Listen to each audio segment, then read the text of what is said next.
live niyo yatumye abaturage benshi bazano bumvisha gahinda ke baza kumuba hafi.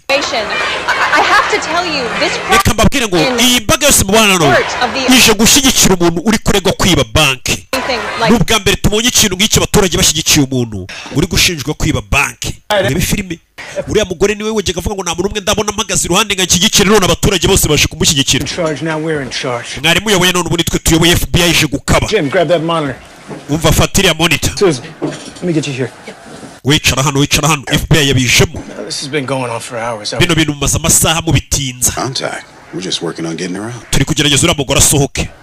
Well, that is the whole objective. Iyo niyo gahunda mufite ngo asohoke. 7 hostages. Yafunze abantu 7 yarekuyemo 2 afite n'igisasu. Niko dukeka. Very strong feeling that she's going to surrender. Gusa twe turi kwiyumvamo kari buze kumanika amaboko agasohoka. Muri kwiyumvamo. Officer, she bonded. Yamaze guhuza n'umwofisiye wacu hano Raymond. Right here. This officer. Uyu mwofisiye. Okay. Listen. Mva rero ngubwire. Police. You let this woman go live. Mwatumye umugore ajya live.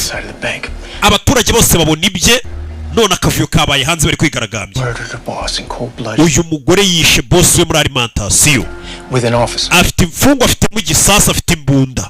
So as I said, rero we're taking over. Twe tugiye gusigara nitwe dusigaranye bimwe musoke.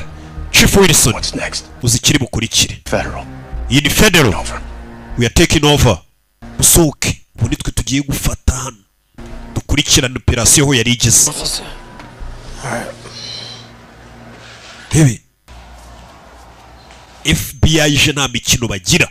Baje bavuga ngo umuntu afite imbunda, afite igisasu, muri kuvuga ngo mutegereje ko asohoka agakamanika amaboko. Coming out of the check cashing place across the street and you were trying to get me to Nigeze kuza nje muri banki gufunguza konte. You told me to stop letting them take money. Niwe wangiriye inama yo gufunguza konte kugira ngo bajye bareka kunyibira udufaranga bakoresha banje.